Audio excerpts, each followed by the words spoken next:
you will check, no? If you will check, Christian, sapagkat tayo po'y member ng public accounts, member ng dangerous drugs, deputize sa public order and safety, no? Ang napansin ko po talaga observation, ito sinabi ko agad sa mga chairman eh. Sabi ko, are you trying to are you noticing already? Pare-parehas yung dates. Pare-parehas yung mga Chinese nationals na lumulutang. It seems to me na parang connected ito lahat. Yung nahuling droga sa Mexico, Pampanga, yung pamimili ng maraming lupa ng Chinese nationals sa Pampanga, and then itong mga lumulutang na pogo dito sa Pampanga, all of them happened during the same time. At itong mga ito rin ay pare-parehas ang Chinese personalities na lumulutang and even government officials behind them.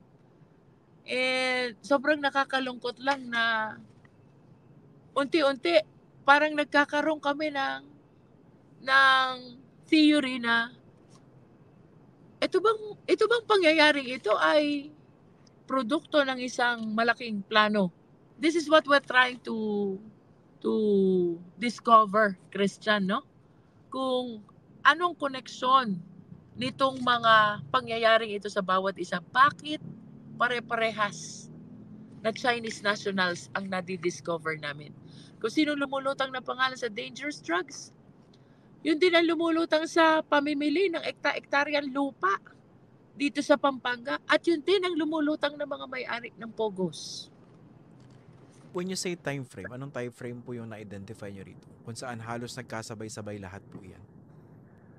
When I last checked the questionable reclassification of land in Pampanga, in Mexico, Pampanga, to be specific, ang nakita kong date is 2017 to 2019.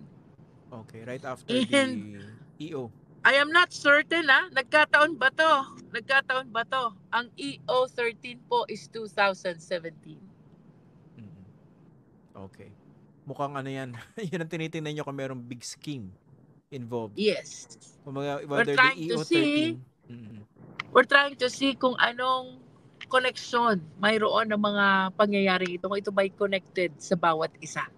You remember yung ating kinombine na committees? These are 4 committees, no? Yung quad. Committee on Dangerous Drugs, ano pa ba?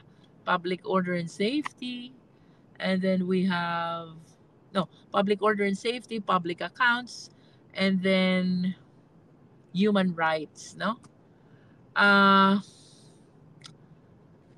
In other words, Christian, ang lumulutang na pangalan at pangyayari leads to one and the same direction. At ito po ang pinipilit nating pag-aralan sa ating ongoing investigation dito sa Quad Committee. Di ba ano rin po yan? Ito syempre, first time nyo dyan sa house, no? Pero sa pagtingin ninyo, etong ganitong klaseng investigation would not have been possible under the previous administration even if there were very strong indications that there were illegal or at the very least questionable activities happening. Pero kasi ibang political climate sa time na yan. I cannot speak for the past administration, no? Because sabi ko nga sa iyo, this is my first term. But yes, I can speak for the present administration. The President has pronounced already total ban on all Pogos. Hindi din naman po siya tumigil ang ating presidente sa ating laban sa drugs. So I think the administration is determined to put an end to all these illegal activities. Okay. Let us hope and pray na magkaroon ng kaliwanagan itong investigation na ito. Bagaman we are very much challenged. You know why, Christian? Itong mga Chinese nationals, ang dami nilang pangalan. So, ang number 1 challenge namin is how to establish their identity. Pag na-establish namin yung identity, ang sunod namin challenge, how to locate their whereabouts. And it is sad to say, bago pa namin matapos itong 2 challenges na to, nakatakas na yung Chinese national. Just like what happened to Mayor Alice Goo. Bilang bilang panghuling punto kasi mukhang busy kayo. Okay. Na sabi nyo, so may tanong, no? Sabi nyo, pinanood ko yung pagtatanong nyo kahapon, no? So basically, ang argument nyo, the former president legislated and encroached on the powers of Congress when he came up with Executive Order number 13. Now, moving forward, does it mean na illegal from the very beginning itong pag-legitimize ng Pogos na ito kung yung pinaka-pinanggagalingan na nag-legitimize sa kanya on paper was questionable? I wish to raise the same principle that was shared to us by Attorney Harry Roque yesterday. Tama po yung sinasabi niya na lahat na executive issuances, unless challenged before the Supreme Court, they are presumed valid and legal.